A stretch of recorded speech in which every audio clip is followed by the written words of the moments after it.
नमस्कार। आज हम आइजैक मैरियन की किताब वार्म बॉडीज के कुछ हिस्सों पर गहराई से बात करने वाले हैं। जी।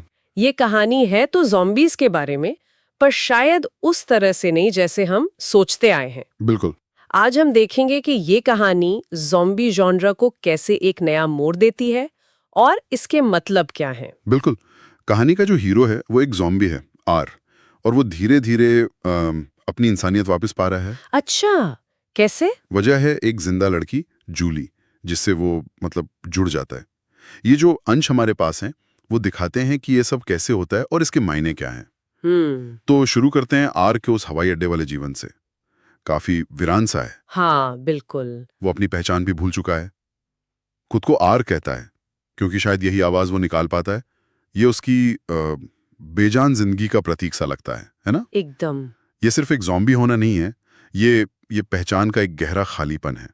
लेकिन फिर कहानी में एक दिलचस्प मोड़ आता है, कौन सा? जब वो शिकार करते हुए पेरी नाम के लड़के का दिमाग खाता है।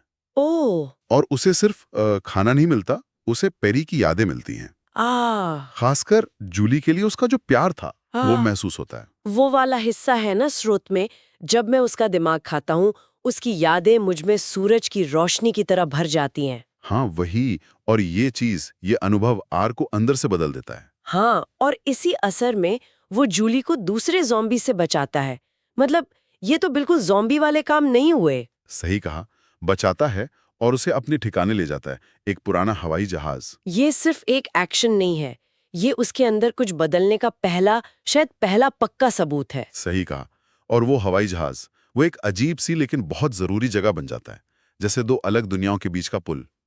आर खुद भी हैरान है। वो सोचता है, मुझे नहीं पता मैंने उसे क्यों बचाया, और सालों में पहली बार मुझे अपने अंदर कुछ हलचल महसूस होती है। और यही हलचल हाँ, यही अंदरूनी हलचल ही तो कहानी की जान है असल में। उनके बीच फिर धीरे धीरे एक एक अनकहा सा रिश्ता बनता है, साथ में संगीत सुनना। हाँ। और वो सीन जब आर जूली को पुरानी कार में घुमाता है। हाँ, वो महसूस करता है, हवा उसके बाल उठाती है, और मुझे एहसास होता है यही है हिलना डुलना, सिर्फ घिसटना नहीं। बिल्कुल। ये छोटे छोटे पल हैं जो आर की इंसानियत को जैसे जगा रहे हैं। लेकिन फिर उसे जूली को स्टेडियम वापस भी छोड़ना पड़ता है। वो उसके लिए मुश्किल रहा होगा। बहुत। और इसके बाद आर में बाहरी बदलाव भी दिखने लगते हैं।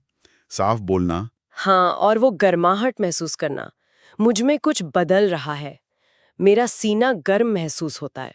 जी। ये शारीरिक बदलाव असल में अंदरूनी बदलाव का ही इशारा है। लेकिन ये बदलाव सबको पसंद नहीं आते। हाँ, एक तरफ तो वो बोनीज हैं, वो पुराने कंकाल जैसे ज़ॉम्बीज, जो कोई बदलाव नहीं चाहते, वो स्थिरता चाहते हैं। और दूसरी तरफ जूली का पिता ग्रिगियो, स्टेडियम में इंसानों का लीडर, और वो ज़ॉम्बीज से सख्त नफरत करता है। बिल्कुल। तो दोनों तरफ बदलाव का डर साफ दिखता है।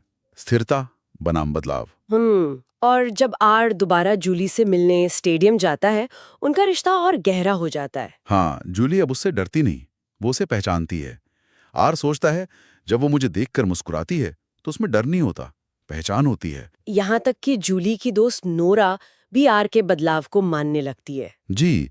ये दिखाता है कि बदलाव सिर्फ अंदरूनी नहीं है, अब बाहरी दुनिया भी उसे देख रही है, महसूस कर रही है। लेकिन ग्रिगियो को जैसे ही पता चलता है, वो भड़क जाता है। उसके लिए आर अब भी बस एक ज़ॉम्बी है, एक खतरा।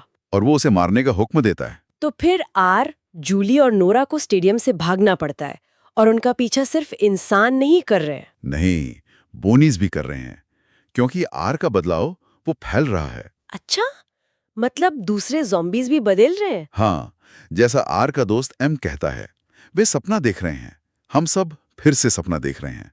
ये सपना देखना, ये बोनीज के लिए उनके होने पर ही खतरा है। तो इस बदलाव को कुचल देना चाहते हैं। बिल्कुल।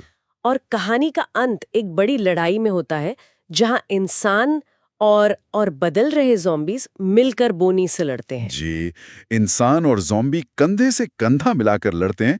ये ज़ॉम्बी कहानी के लिए वाकई एक बहुत ही अलग तस्वीर है। हाँ, बोनीज हार जाते हैं, और आर वो लगभग पूरी तरह इंसान बन चुका होता है। तो इन हिस्सों से जो सबसे बड़ी बात निकल कर आती है, शायद यही है कि प्यार, यादें, वो भावनात्मक जुड़ाव, वो मौत जैसी चीज को भी चुनौती दे सकता है। हाँ, आर का बदलना सिर्फ उसका बदलना नहीं है, ये एक उम्मीद है कि इंसानियत या जीवन की वो चिंगारी, वो कभी भी कहीं भी फिर से जल सकती है। और ये कहानी सिर्फ ज़ॉम्बीज़ की नहीं लगती फिर। ये उन दीवारों की कहानी भी है जो हम बना लेते हैं, चाहे वो बोनीज का डर हो या ग्रिगियो की नफरत। सही कहा, दोनों ही बदलाव से डरते हैं और यही डर अक्सर ज्यादा विनाश लाता है।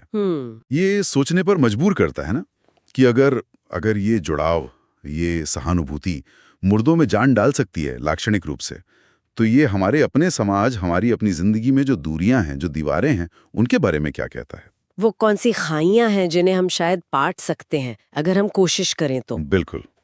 इसी सवाल के साथ आज की ये बातचीत यहीं रोकते